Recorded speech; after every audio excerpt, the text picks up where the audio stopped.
Narito ang iyong pang-araw-araw na horoscope para sa Capricorn para sa araw ng March 10, 2026. Sa pagbubukas ng panibagong yugto ngayong araw ng March 10, mararamdaman mo ang isang napakatinding pagnanais na ayusin ang iyong mga pangmatagalang mithiin at patatagin ang iyong pundasyon sa buhay. Ang mga planeta ay nagbibigay sa iyo ng isang pambihirang disiplina at focus na magagamit mo upang malampasan ang anumang mga balakid na dumarating sa iyong harapan, habang pinapanatili mo ang iyong dangal at mataas na pamantayan sa lahat ng iyong ginagawa ngayong maghapon. Huwag kang matakot na maging mapili sa iyong mga desisyon dahil ang iyong talino sa pagkilala sa mga bagay na may tunay na halaga ay sadyang kailangan upang mapanatili ang iyong integridad sa gitna ng mga mabilis na pagbabago sa iyong paligid sa bawat sandali ng iyong pakikipagsapalaran. Pagdating sa iyong karera at mga tungkulin sa trabaho, ang petsang ito ay nagdadala ng isang mahalagang pagkakataon kung saan ang iyong husay sa pamamahala at ang iyong mabusising paraan ng pagtapos sa mga mahihirap na gawain ay lubos na kikilalanin ng iyong mga nakatataas at kasamahan. Mapapansin nila ang iyong dedikasyon sa pagbuo ng isang estratehiya na nagbubunga ng tagumpay. Kaya asahan ang isang positibong balita tungkol sa isang bagong proyekto o responsibilidad na magbibigay sa iyo ng pagkakataong ipakita ang iyong galing sa sining ng pagpapatakbo ng mga komplikadong operasyon. Huwag kang mag-alinlangan na ipakita ang iyong otoridad ng may kabutihan dahil ang iyong talino sa paghahanap ng mga praktikal na solusyon ay sadyang kailangan sa inyong pangkat upang mapanatili ang kaayusan at produktibidad sa bawat oras ng paggawa. Sa usaping pananalapi, ang araw na ito ay humihingi ng isang matalinong pagsusuri sa iyong mga nagawang budget upang masiguro na ang bawat bahagi ng iyong kita ay nailalagak sa mga bagay na magbibigay sa iyo ng tunay na seguridad sa hinaharap at hindi lamang sa mga pansamantalang kagaanan. Maaaring may lumitaw na oportunidad para sa isang investment na may kinalaman sa lupa, infrastruktura, o mga proyektong nangangailangan ng mabusising pagpaplano at mahabang panahon bago umani. Ngunit kailangan mong maging mabusisi sa bawat dokumento bago mo ibigay ang iyong buong tiwala. Ang pagiging masinop sa iyong mga gastusin at ang paglalaan ng sapat na halaga para sa iyong mga pangarap na nangangailangan ng matatag na pundasyon ay magbibigay sa iyo ng ganap na kagaanan sa loob ng iyong puso at katiyakan na ang iyong yaman ay nasa isang matatag na kalagayan. Ang aspeto ng pag-ibig at pakikipag-ugnayan para sa Capricorn ay nasa isang yugto ng malalim na pagkakaisa at seryosong pagtitiwala kung saan ang iyong puso ay naghahangad ng isang relasyon na puno ng kislap ng respeto at sapat na pagkilala sa iyong mga pagsisikap. Ang pagpapakita ng iyong pagmamahal sa pamamagitan ng pagiging isang matatag na sandigan para sa iyong katuwang o ang pakikipag-usap ng mahinahon tungkol sa inyong mga layunin sa buhay ay lalong magpapatatag sa inyong ugnayan sa bawat sandali ng inyong pagsasama ngayong araw. Para sa mga naghahanap pa ng makakasama, ang iyong kagalang-galang na aura at ang iyong pagiging marangal sa pakikitungo ay magsisilbing magnet para sa mga taong naghahangad ng isang partner na may matibay na paninindigan at marunong magpahalaga sa tunay na ganda ng isang matatag na ugnayan. Ang iyong kalusugan ay dapat maging isa sa iyong mga pangunahing prioridad sa pamamagitan ng pagbibigay ng sapat na atensyon sa iyong mga tuhod, buto, at ngipin na maaaring makaramdam ng tensyon dahil sa iyong matinding pagpapalakad sa mga tungkulin sa maghapon. Ang iyong katawan ay humihiling ng sapat na pahinga at pagkain ng mga pagkaing mayaman sa calcium upang mapangalagaan ang iyong ningning habang tinatapos mo ang iyong mga mabusising obligasyon ng may sapat na katuwiran at lakas sa bawat hakbang na iyong gagawin.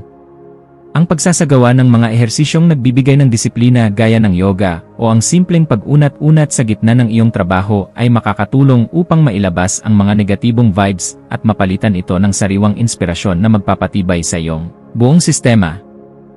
Sa iyong pakikipagkapwa-tao, ang iyong papel bilang isang matalinong tagapayo at mapagkakatiwalaang pinuno ay magiging sentro ng atensyon, lalo na sa mga taong nangangailangan ng iyong mabusising pananaw upang maayos ang kanilang sariling mga kalituhan sa buhay.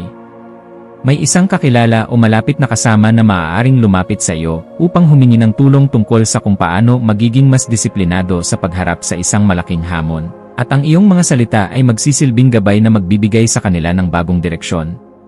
Maging mapagmasid sa bawat pakikipag-usap dahil ang bawat impormasyon na iyong ibabahagi ay nagtataglay ng kapangyarihan na makapagpabago ng pananaw ng iba nang may sapat na paggalang sa kanilang sariling kakayahan at kalayaan sa bawat kilos na gagawin mo sa lipunan.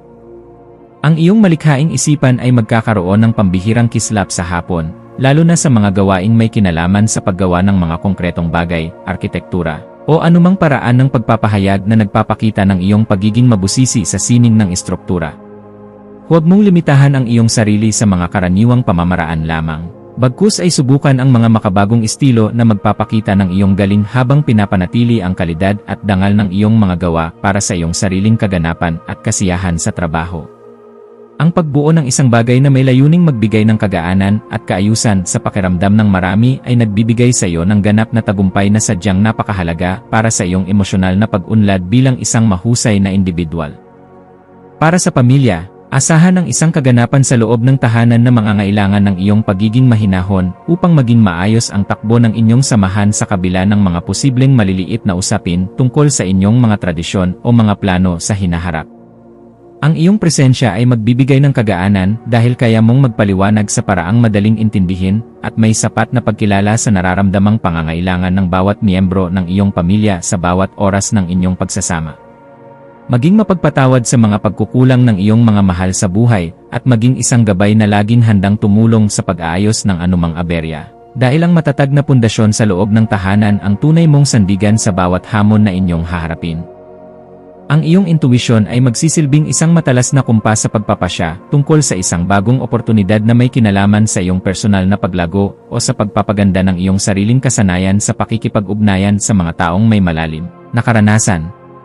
Kung may nararamdamang udyok na ayusin ang iyong mga kagamitan sa trabaho o bumili ng mga gamit na magdadala ng higit na profesionalismo sa iyong paligid, gawin ito ngayon dahil ang daloy ng enerhiya ay pabor sa mga gawaing nagdadala ng bagong simula. Ang iyong panloob na boses ay malakas na nagpapaalala na handa ka na para sa isang mas mataas na antas ng kaganapan sa iyong pagkatao, kaya pakinggan ito, at huwag hayaang ang mga alinlangan ay humadlang sa iyong asenso patungo sa tagumpay. Sa aspeto ng edukasyon at pagkuha ng karunungan, ang iyong isipan ay magiging kasing talas ng isang kidlat na handang unawain ang bawat komplikadong impormasyon upang mahanap ang pinakaugat ng katotohanan sa iyong mga pinag-aralan ngayong araw. Gamitin ang panahong ito upang magbasa ng mga materyales na magpapalawak ng iyong pangunawa sa mga usaping may kinalaman sa ekonomiya, pamamahala, o sa mga paraan ng wastong pamumuhay dahil ang mga ito ay sadyang makakatulong sa iyong pag-asenso. Ang bawat impormasyon na iyong matututunan ay magsisilbing hiya sa iyong isipan, kaya huwag kang titigil sa paghahanap ng liwanag hanggang sa marating mo ang ganap na kalinawan na iyong matagal nang hinahanap para sa iyong seguridad at katarungan.